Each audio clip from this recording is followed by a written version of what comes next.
Hi, Emily here from Homemade Emily Jane, and today I'm excited to share with you one of my favorite ways to quilt a quilt on my home sewing machine. This is the double crosshatch quilting tutorial, and it involves just simple straight line quilting that makes a very fun motif on a quilt. So if you're looking to elevate your quilting with this classic and stunning design, this video is for you. Before we dive in, make sure you hit that subscribe button so that you don't miss any of my videos. The double crosshatch quilting provides an elegant and sophisticated design that you can do on your home sewing machine. The double crosshatch quilting design is perfect for beginners or seasoned quilters alike. So let's go ahead and get started. You'll find all of these tips included on my blog over at homemadeemilyjane.com, and I'll put a link in the description below for you. So if you wanted to come back to any of these tips later on, that's a great resource to have. Let me start off by just covering what we need for supplies. So you're going to want to have your quilt top, backing. So if your quilt is big enough, you might need to piece the backing or get a wide back fabric. And then you'll also need batting. If you want to check out, I have a video right here all about quilt batting. You can pick your favorite. I'm using just a poly cotton blend for this one. So once you have your quilt top, your batting, your backing picked out, you'll also need some tools for basting. So for this quilt, I chose to baste it using these curved safety pins, which are a great option. I normally baste using spray, so I like Otif 505. However, I ran out. So for this one, I had to baste it all with pins.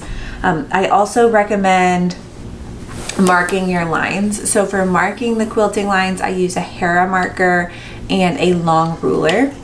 And then for quilting, I'm going to recommend quilting gloves, thread. I'm using a 40 weight Metler cotton thread from this set, and I'll put a link in the description below for that as well for you.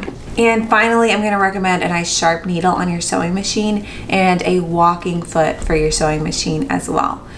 If you don't already have a walking foot for your machine, it is essential for getting some really nice quilting because it pulls the fabric from the top and then the feed dogs from the bottom. So it helps feed the quilt evenly through the machine. Now I already do have a video up for 3 tips for straight line quilting. You might find that video helpful, but I also wanted to cover some tips right here for you because this quilting motif is all straight lines.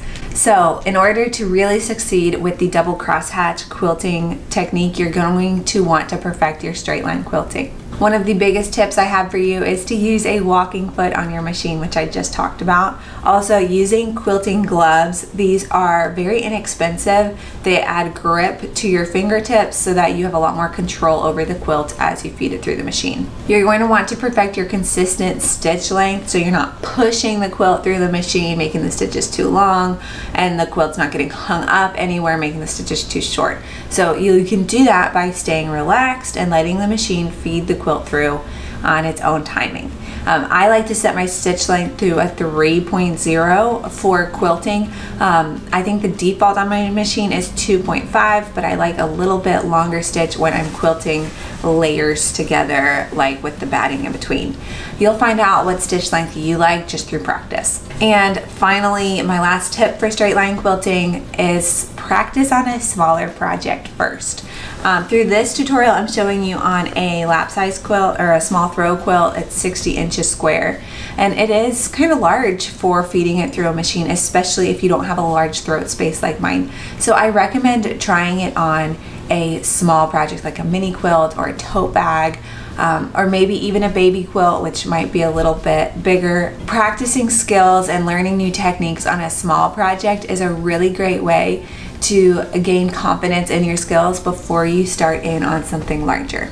Okay, so let's now talk about actually making the double crosshatch quilting on your project. So let's start with the planning and preparation. Before you begin quilting, the first step is to baste your quilt. So that is the step where you take your quilt top, your batting, and your backing, and you put them all together into a sandwich.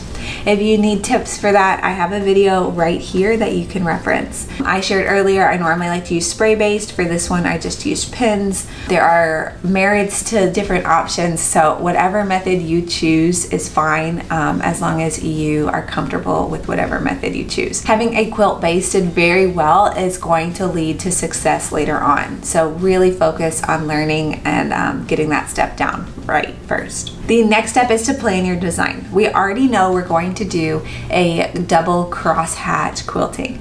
So we kind of have an idea in mind of what that's going to look like, but you do want to decide how far apart your lines are going to be.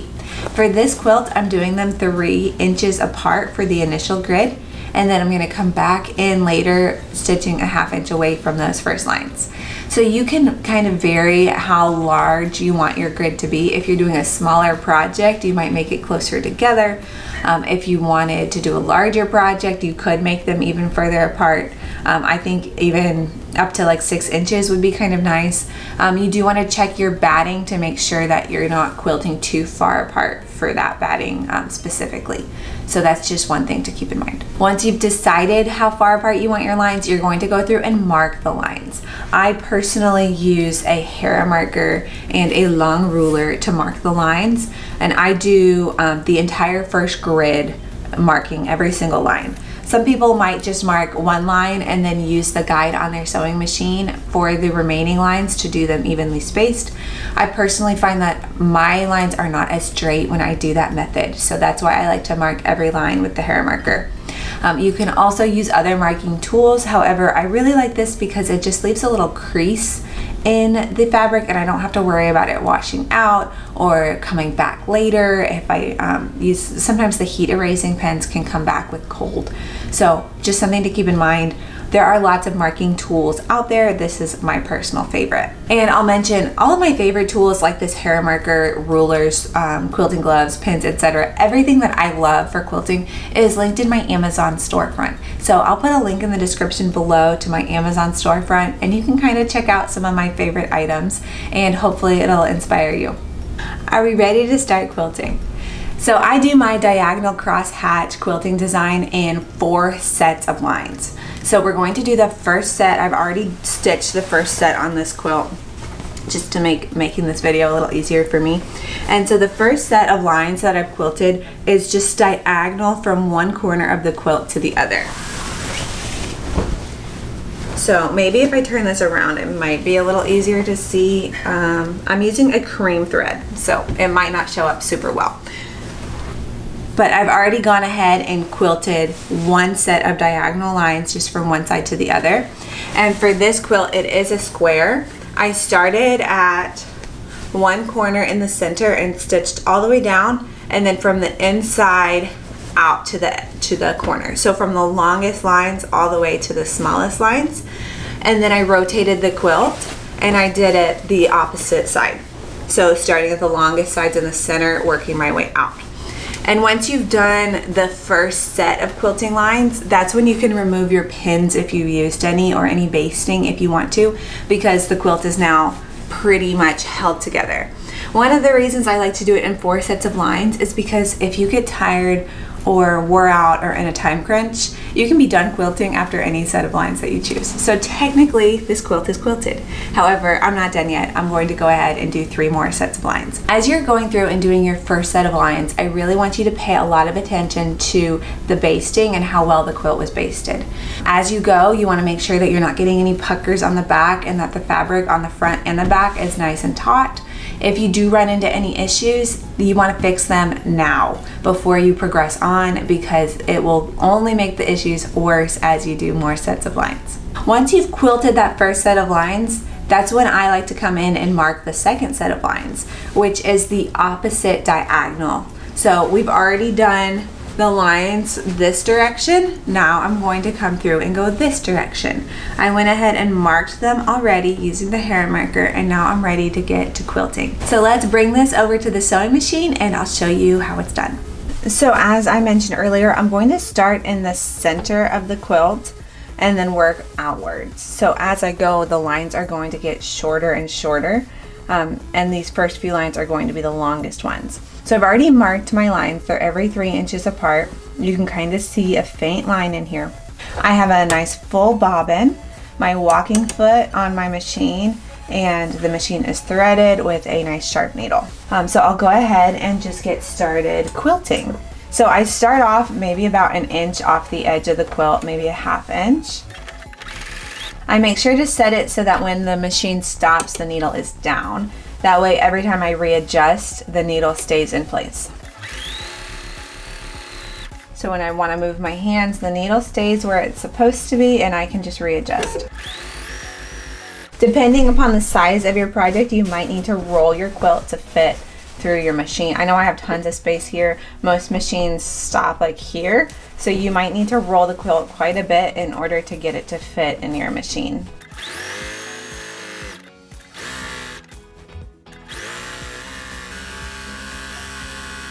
When you get to the end, you just cut your threads.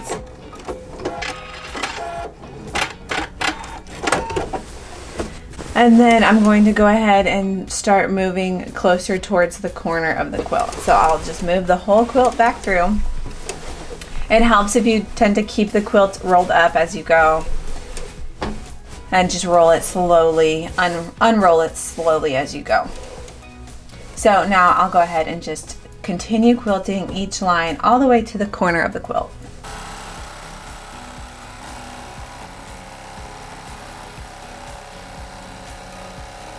After every few lines, I recommend checking just to make sure that the back of your quilt looks like what you expect it to, that there are no puckers, and that your tension looks okay. If everything looks good, you can just go ahead and keep on quilting.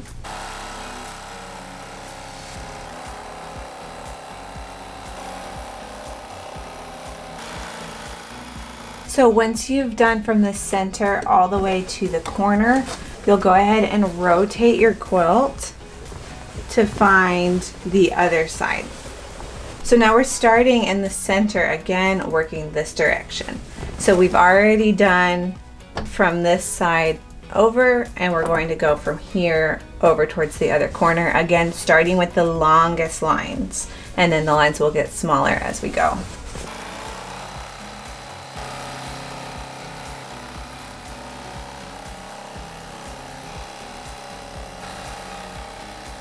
Once you're finished with the second set of quilting, you have your grid. So this is a 3-inch crosshatch grid on the quilt. And if you were tired of quilting or you have a deadline, this is a great opportunity to decide this quilt is quilted enough, I'm done. But if you want to go for the double crosshatch, the way that I do it is I add a second set of lines a ½ inch away from the first set. So I'll either do it to the left or to the right of the lines. You want to be really careful not to do it on both sides of the lines unless you're going for a triple crosshatch. But for this quilt, I'm just doing a double. So I'm going to pick one side of the line and do it all the way across. I choose not to mark my lines with the hair marker for the second set, just because I find it not super important. However, if you feel more comfortable with that, it's a great option. So what I'm going to do is I've done the first set of lines this way, the second set of lines this way. I'm going to rotate the quilt in the same direction as the first set, and I'm going to start quilting the third set of lines. So this third set is going to be all this direction, a ½ inch away from the first. So I'm going to use the edge of my walking foot because that's about a ½ inch between the needle and the walking foot edge, and that will be my guide. So for this one, I'm going to go to the left of that first set. And when I turn the quilt around later, it'll be on the opposite side. So I can simply start in the middle and work my way out, just like I did on the other sets of lines. So we'll start with the longest lines first and work towards the shortest.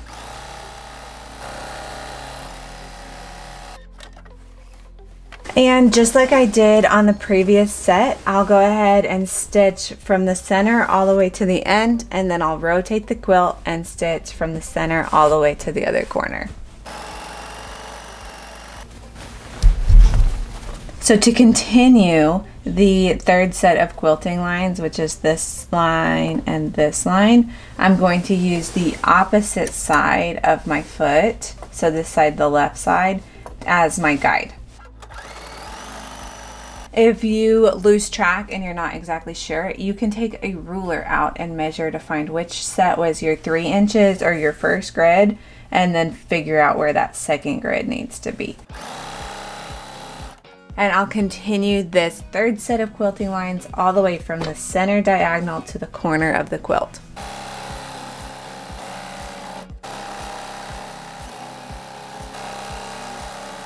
At this point, you might have realized that it's getting pretty repetitive. So when you finish your third set of quilting lines, we're going to rotate the quilt one more time and do that second grid. You'll see we've got our first set of lines, our second set of lines, our third set of lines, and now we're going to go ahead with our fourth set of quilting lines in the opposite direction.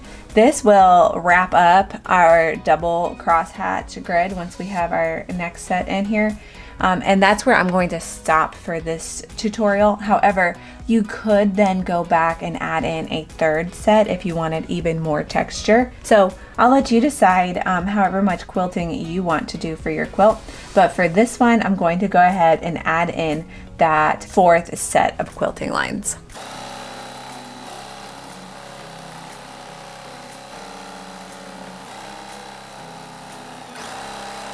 Once you've completed the fourth set of lines for quilting, you've completed your double crosshatch quilting. The final step is just to look over the quilt everywhere for any errors that might have happened so that you can fix them.